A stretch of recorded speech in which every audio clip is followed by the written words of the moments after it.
pero este mes de junio, como iglesia, iniciamos, querido hermano, las prédicas en el Evangelio de Juan. ¿Ya? Para muchos, este Evangelio, busque su Biblia allí, Evangelio de Juan. Yo sé que estamos justamente en la lectura que hacemos semanalmente en el Evangelio de Juan.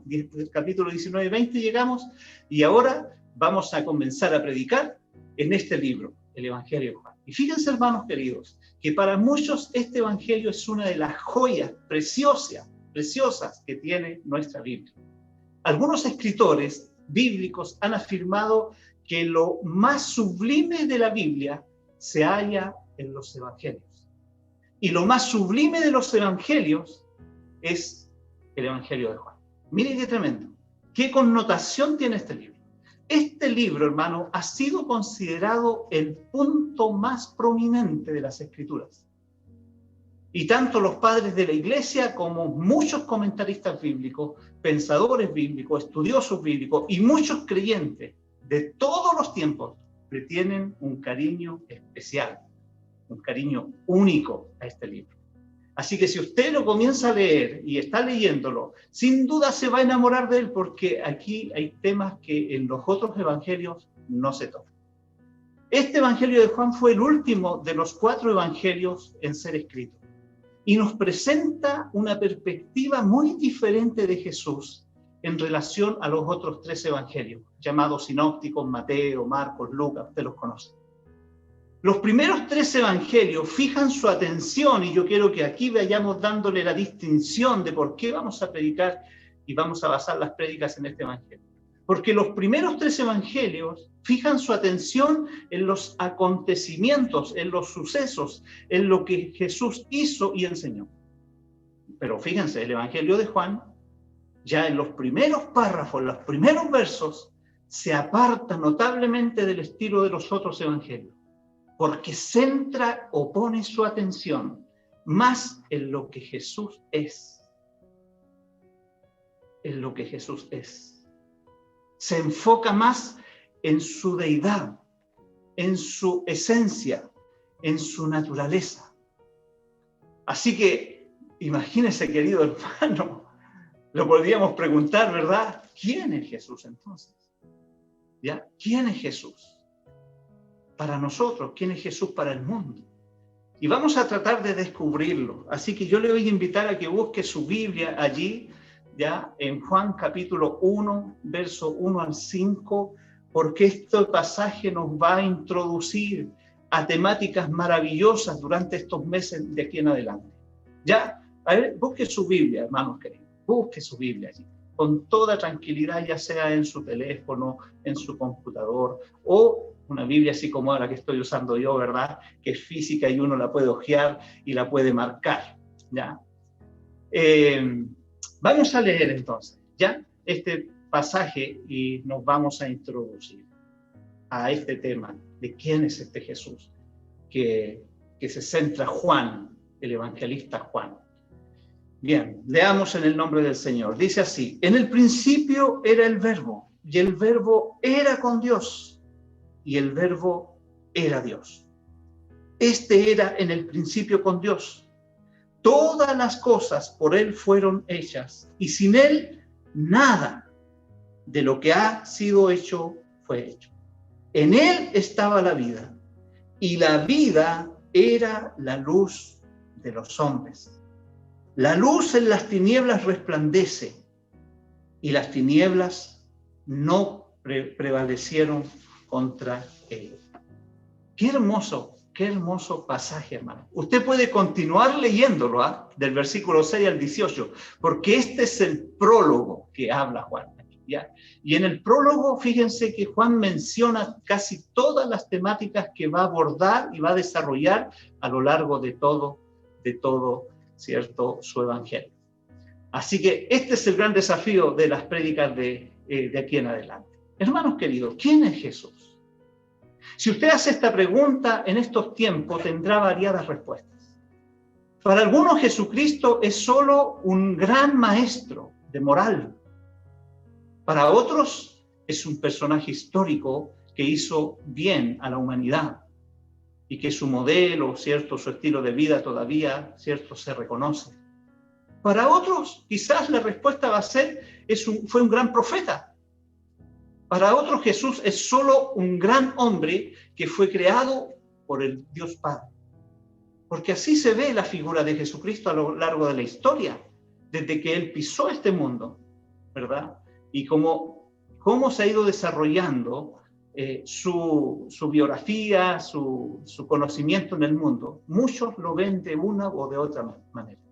Pero fíjense que incluso para otras personas, Jesucristo es un personaje desconocido totalmente.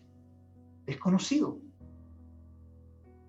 La iglesia cristiana, queridos hermanos, del primer siglo también lidiaba con diferentes posturas, opiniones, enseñanzas, doctrinas incorrectas acerca de Jesús, herejías incluso.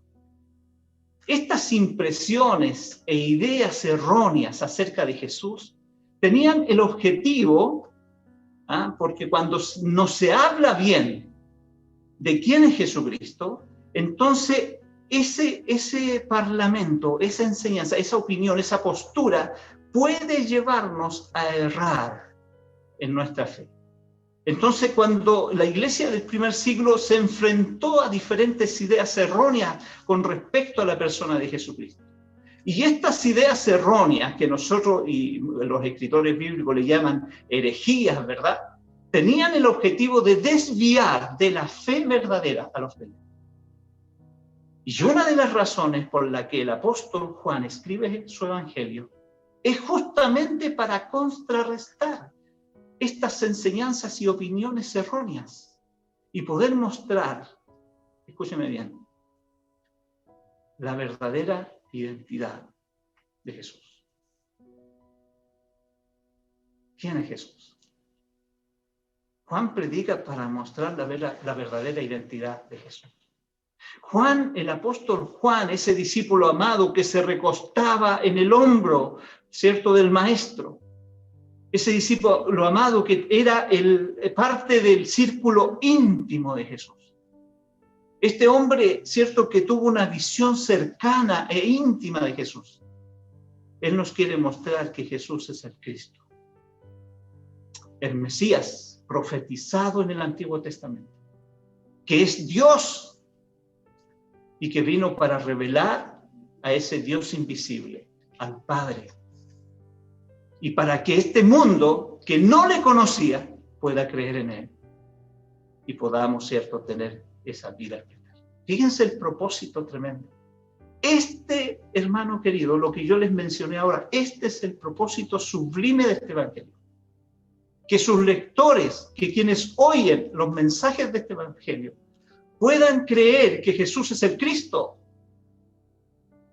que Jesús es Dios, que es el Hijo de Dios, y para que creyendo en Él tengan vida eterna.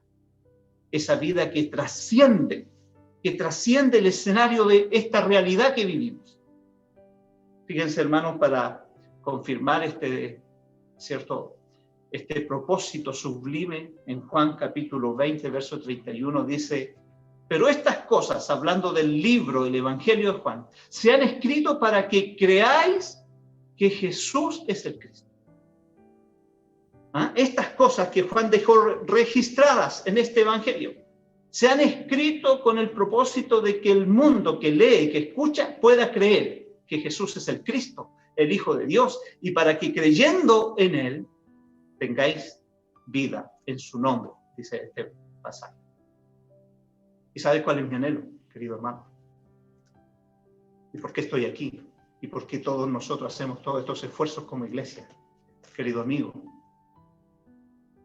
nuestro anhelo es que, espero que en este tiempo que estamos frente a la palabra del Señor, esta palabra genere en ti precisamente aquello que su autor esperaba. Genere en ti la fe necesaria en Cristo y le puedas recibir en tu corazón. Le abras la puerta de tu vida, de tu corazón, de tu familia. Te conviertas como en un hijo de Dios y puedas recibir esa vida eterna prometida por Él. Entonces veamos, hermanos, ¿quién es Jesús? ¿Quién es Jesús en estos versículos que acabamos de leer? Juan nos dice que, en primer lugar, que es el Verbo eterno. Es creador, dice. Y si usted comienza a leer, es la vida, dice. Es la luz. Eso es lo que acabamos de leer, ¿verdad? Es la luz. Es el principio. En el principio era el verbo era con Dios, el verbo era Dios. Este era en el principio. Y todas las cosas fueron creadas por Él. Sin Él nada de lo que ha sido hecho fue hecho. En Él estaba la vida. Y la vida, ¿cierto?, era la luz de los hombres.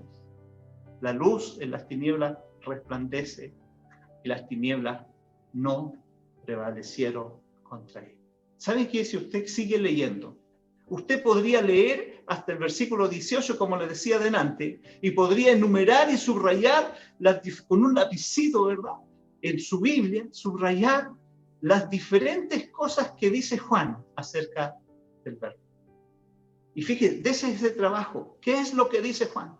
Lea y subraye. ¿Qué es lo que dice Juan, ese discípulo amado de Jesucristo, del verbo?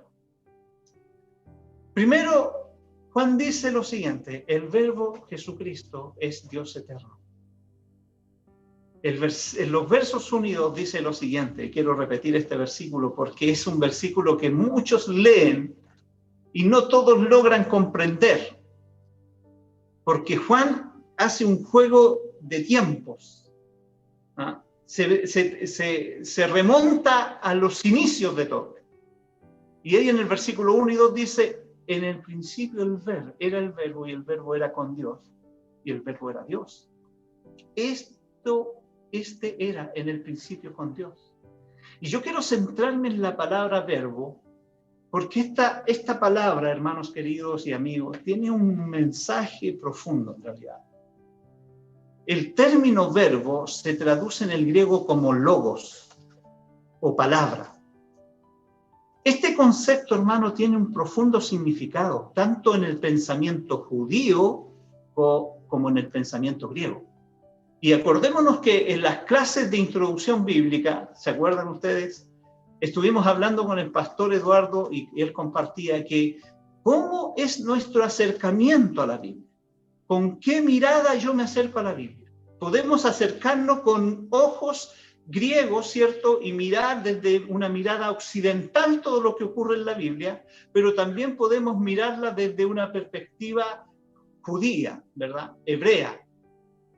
Porque esas dos visiones nos van a llevar a interpretar la Biblia de acuerdo, ¿cierto?, a la visión que tengamos, ya sea occidental o hebrea. Y fíjense que el término verbo, ¿cierto?, que se traduce logos, palabra, tiene este significado profundo tanto en los judíos como en los griegos. Juan fue muy estratégico aquí, queridos hermanos, para explicar la deidad de Cristo. Este término que usa Juan aquí, ¿cierto?, era familiar para ambos grupos. Recordemos, queridos hermanos y amigos, que Juan escribió este libro a la iglesia que estaba conformada de judíos y gentiles, o judíos y griegos.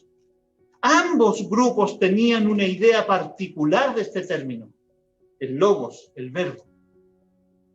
Para los griegos, el logos era el lenguaje, era la razón y la explicación de su pensamiento. Consideraban que el logos era la primera gran causa de todo. Lo consideraban como el principio que controla el universo. Fíjense el significado profundo que tenía la palabra logos para el pensamiento griego. También significaba la energía creadora de la cual proceden todas las cosas. Los filósofos griegos, dice la historia, veían el logos como el poder que da el sentido al mundo. El logos era el poder que ponía al mundo en perfecto orden y lo mantenía en perfecto orden. Ellos, queridos hermanos y amigos, veían al logos como la razón principal que controlaba todas las cosas. ¡Wow! Qué profundo la mirada que ellos tenían con esta pequeña palabra, el verbo, logos, la palabra. ¿Qué significaba para esta cultura, para este pensamiento griego, esa palabra? Es como cuando ahora se dice, ¿cierto? Las palabras crean realidades, construyen realidad. Bueno, el logos construía una realidad de pensamiento en la cultura griega. Para los judíos, por otra parte, para los judíos, hermanos, el término verbo o logos o la palabra era uno de los títulos que se usaba para referirse a Dios mismo. Escúcheme bien. Miren cómo lo miraban los griegos y cómo lo miraban los judíos, los hebreos. Este término verbo, ¿cierto?, era un título que se usaba para referirse a Dios mismo. Quiero contarles lo siguiente.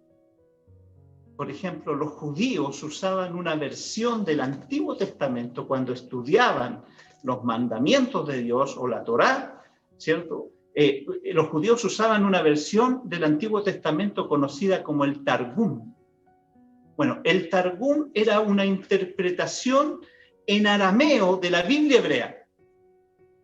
Perdónenme que no haya hecho Power, pero esto yo hubiese quedado ahí, ¿cierto?, descrito en una lámina, porque es sumamente interesante ver cómo ellos veían esta palabra y cómo la asimilaban también.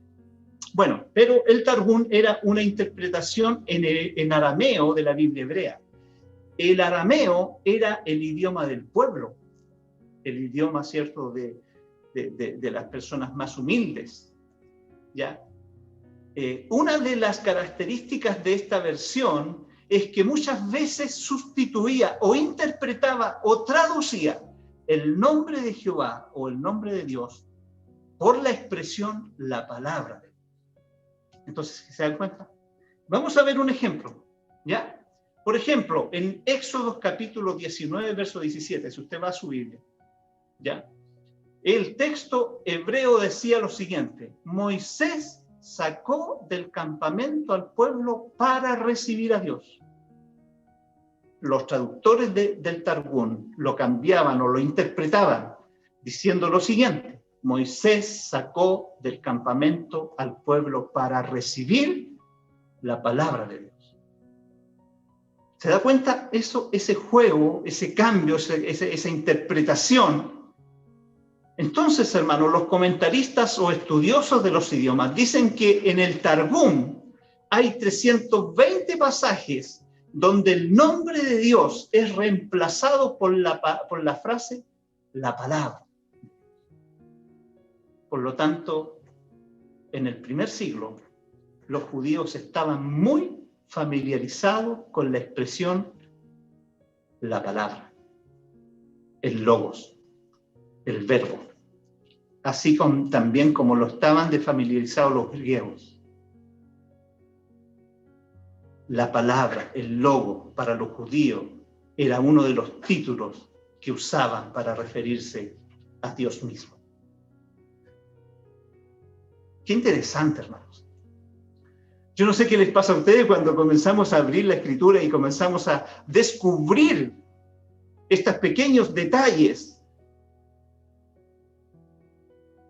Por lo tanto, queridos hermanos, en estos primeros versos del Evangelio, Juan les dijo tanto a judíos como a griegos: ustedes, parafraseando por lo menos lo que, pensando o especulando lo que Juan le podría haber dicho a ellos, ustedes que por siglos han estado hablando y pensando y escribiendo sobre el verbo, el logos, sobre ese poder que pone al orden, ¿cierto?, al mundo en perfecto orden y que lo mantiene en perfecto orden.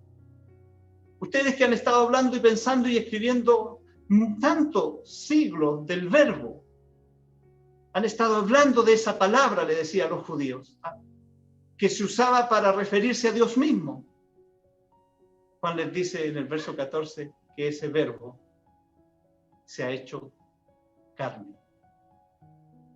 Ese verbo, ese logo, que era la causa de todas las cosas, que pensaban ellos que era la causa de todo, que ese logos y esa palabra que se refería a Dios mismo, ahora se ha hecho carne, dice el versículo 14.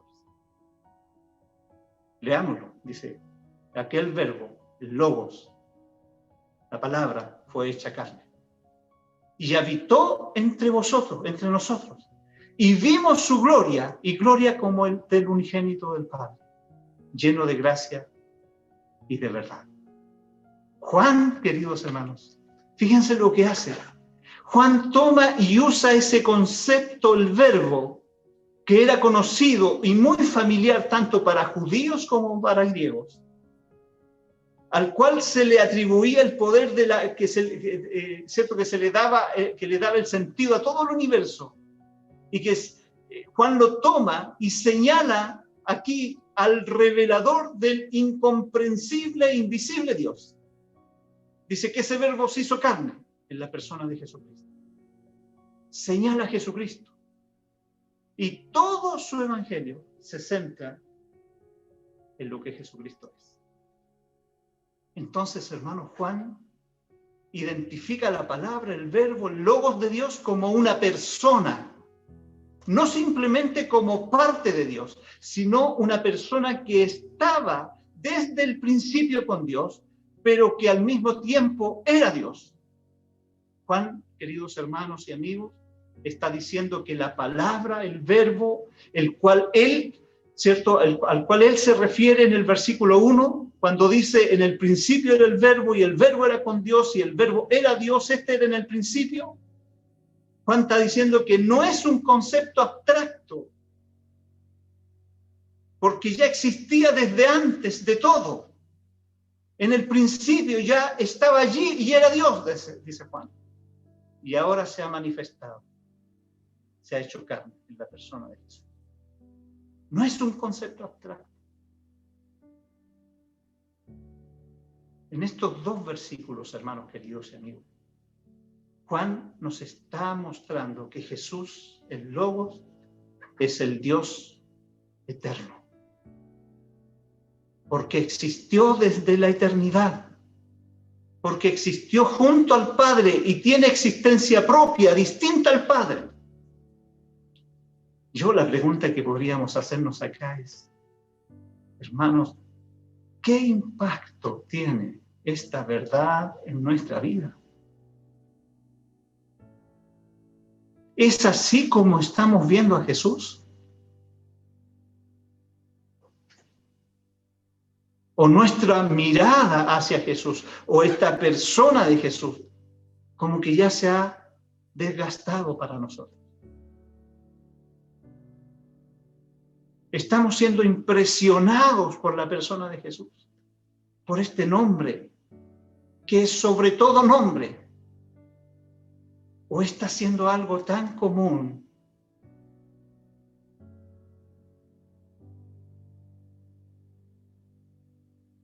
tan trivial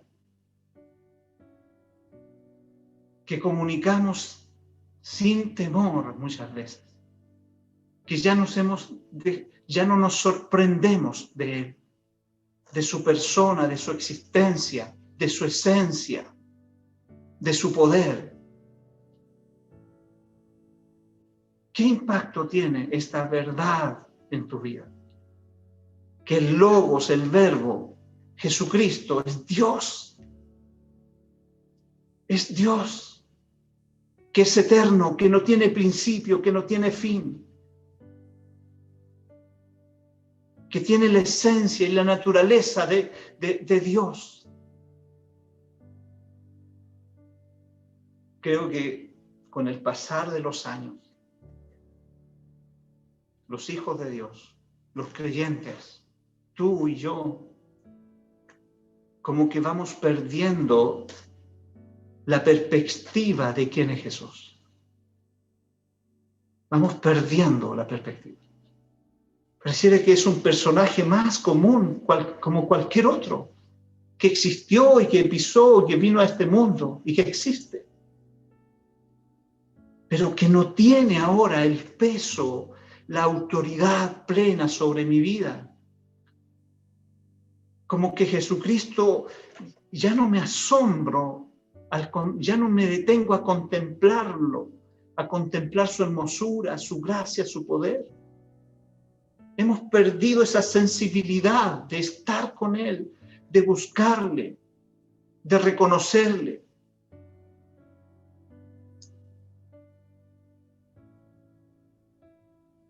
¿Qué impacto tiene esta verdad en tu vida? En mi vida.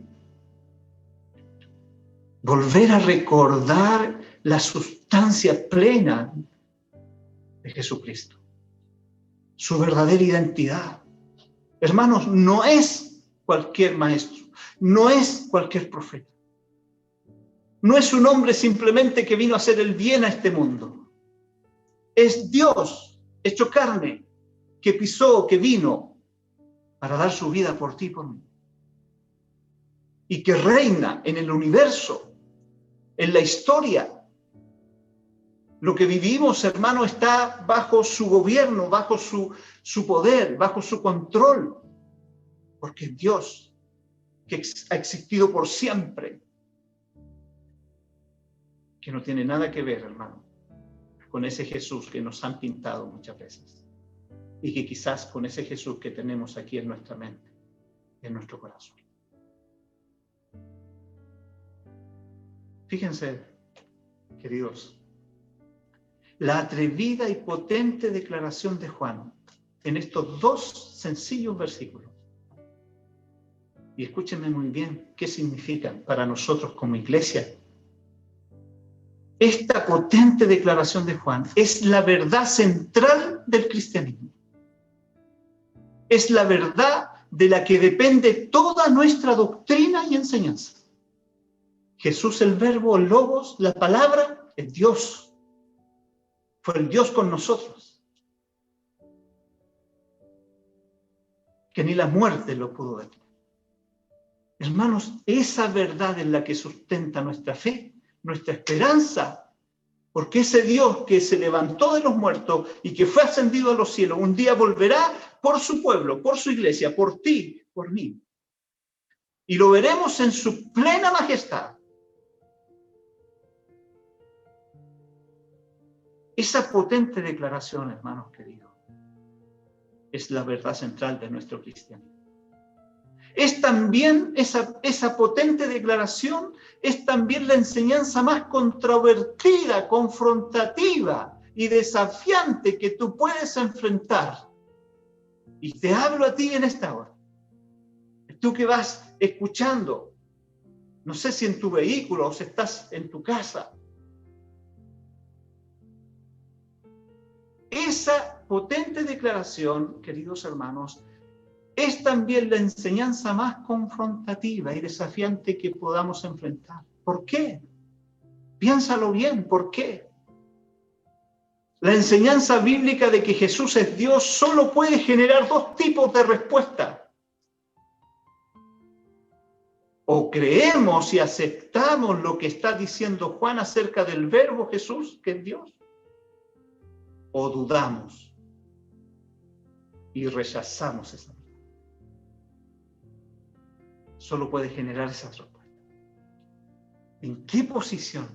¿Cuál es nuestra respuesta frente a esa verdad? Hay muchos hermanos queridos, hay muchas personas hoy que no pueden aceptar y creer esta afirmación de la Biblia. No pueden creer que un hombre sea Dios, que todo lo que podamos decir de una deidad, del Dios soberano, también deberíamos de decírselo a Jesús. También deberíamos decirlo de Jesús.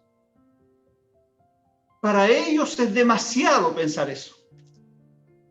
Sin embargo, eso es lo que Juan quiere que entendamos y creamos. Para otros, ven esta verdad y la hallan demasiado fuerte. Así que han encontrado maneras de torcerla, de adaptarla, de aligerarla. Dicen simplemente que Jesús, la palabra, el verbo, es un Dios menor o un ser divino, pero en el fondo no del mismo nivel, poder y grandeza como Dios el Padre. Es decir, lo ponen en un nivel inferior a Dios el Padre. Otros dicen que Jesús, la palabra, es en realidad un ángel simplemente, un ser creado. Y usted quizás ha escuchado estas diferentes posturas, opiniones. Dicen que es un ser creado, es un ángel, pero que no es Dios. La pregunta, hermano, es: ¿qué dices tú sobre Jesús? ¿Qué dices tú? ¿Qué piensas tú? ¿Quién es Jesús para ti? Eso es lo importante. ¿Quién es Jesús para tu familia? ¿Quién es Jesús para esta iglesia? ¿Quién es Jesús para ti? ¿Es simplemente un profeta? ¿O es un buen maestro? ¿Un buen modelo de vida? ¿Su nombre ya no tiene mucha relevancia para ti? Quizás ya hemos perdido la capacidad, ¿verdad?, de asombrarnos con él. Ya hemos perdido la capacidad de poder verle y contemplarle en una dimensión mayor. En una dimensión como la Biblia lo describe. ¿Quién es Jesús para ti, querido? Yo te digo, querida iglesia, queridos amigos, nosotros como iglesias y Alianza Cristiana y Misionera de Temuco Poniente, y especialmente te lo planteo yo como pastor, creemos y enseñamos que Jesús, el Verbo, la palabra, es Dios eterno. Él es el Dios eterno. Creemos esa verdad. Y creemos también que es la causa de todo, el principio que controla todo el universo. Creemos también que el poder que pone en orden, Él es el poder que pone en orden el mundo, pone en orden, en perfecto orden el mundo y lo sostiene perfectamente en un balance. Él es la razón principal de la existencia.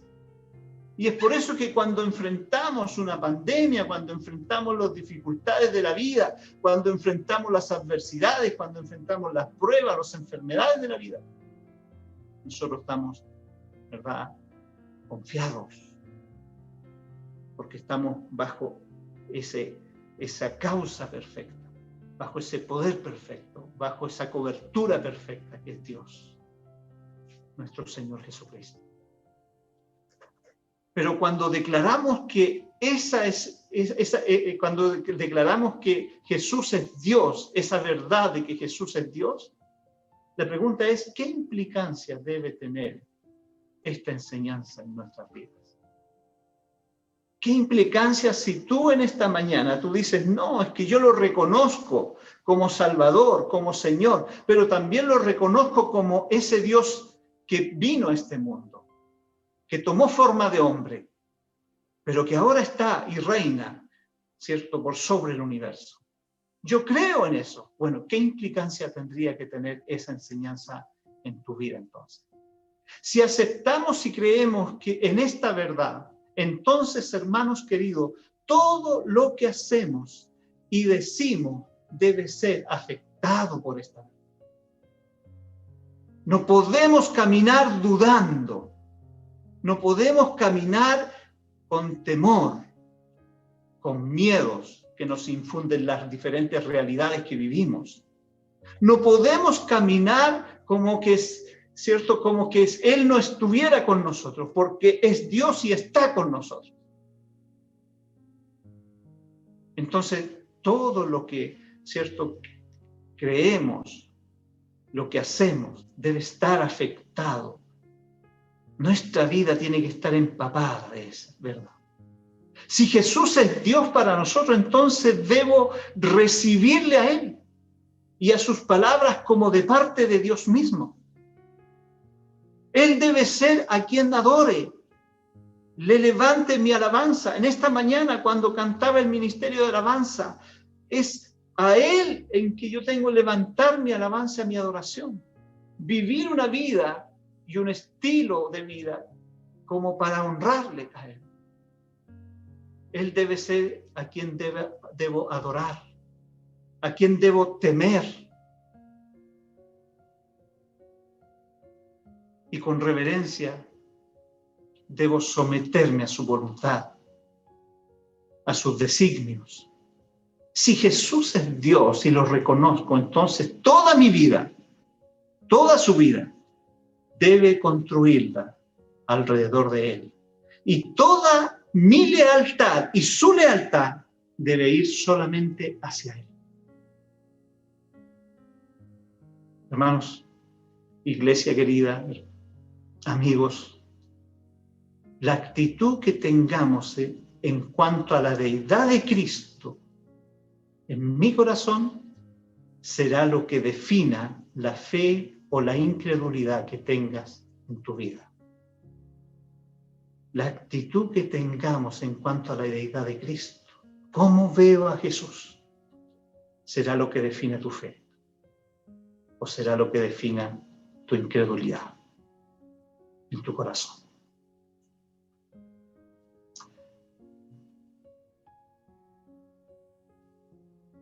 Bueno, ¿qué más? En ese versículo, estoy yo enfocado en el versículo 1, del 1. ¿Qué más sigue diciendo Juan en este pasaje del Logos? Usted le plantea el desafío de que usted subraye todo lo que Juan dijo con respecto a Jesucristo, el Logos.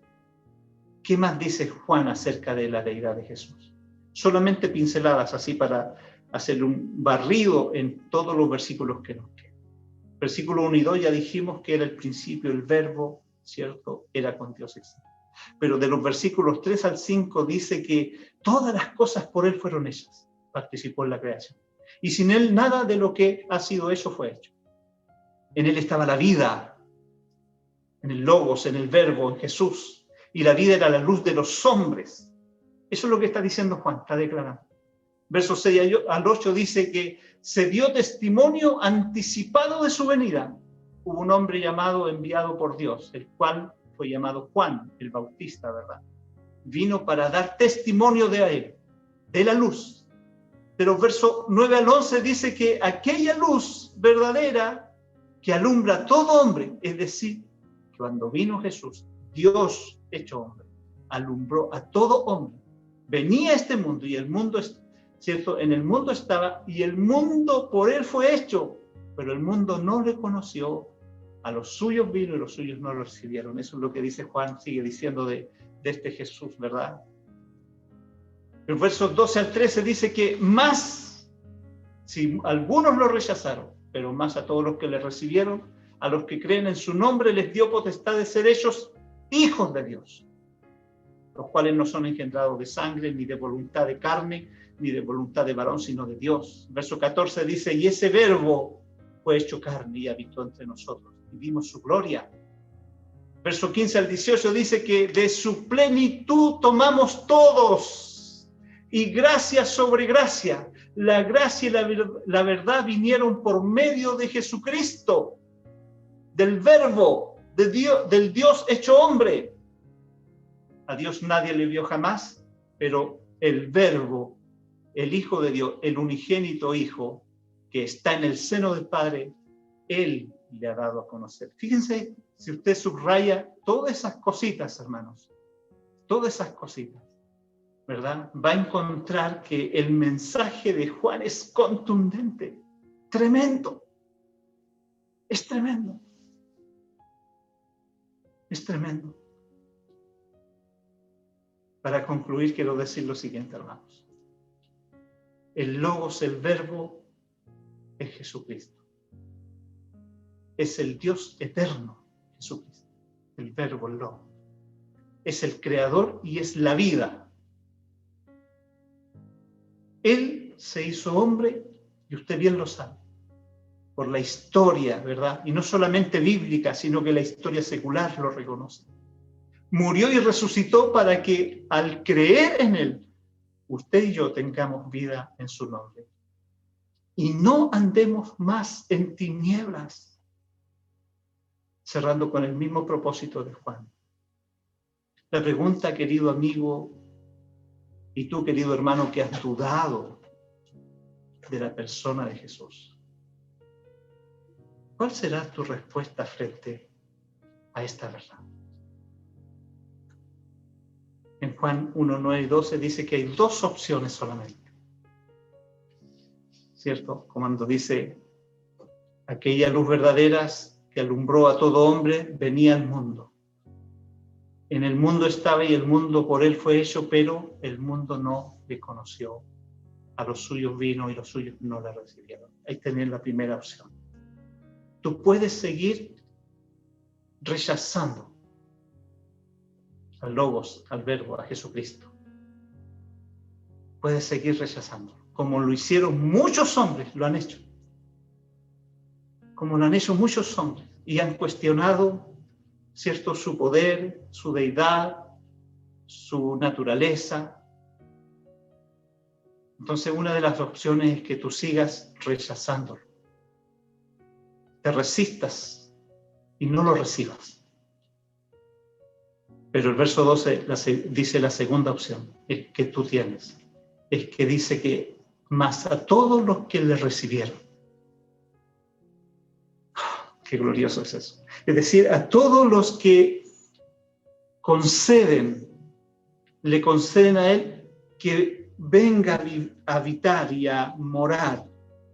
A todos aquellos que abren la puerta de su corazón, de su vida, y creen en él, y creen en su nombre. La misma Biblia en el versículo 12 dice que él les dio potestad de ser ellos hijos de Dios. Hijos de Dios. Que no son engendrados por carne y sangre, sino por el Espíritu de Dios. Bueno, ¿cuál es tu respuesta frente a esta verdad? Frente a este nombre que es sobre todo nombre, frente a Jesucristo, el Logos, el Verbo, que es Dios eterno, que vino a este mundo y murió por ti. ¿Cuál es tu respuesta? ¿Qué vas a responderle a él? ¿Vas a abrir tu corazón, vas a abrir tu vida, vas a abrir las puertas de tu familia para que él habite, viva, ¿cierto? Guíe, sostenga, se revele, le adoren? ¿O te cierras a él? ¿Vas a abrir o vas a cerrar las puertas de tu vida para el Dios hecho Jesucristo? Te voy a invitar a orar.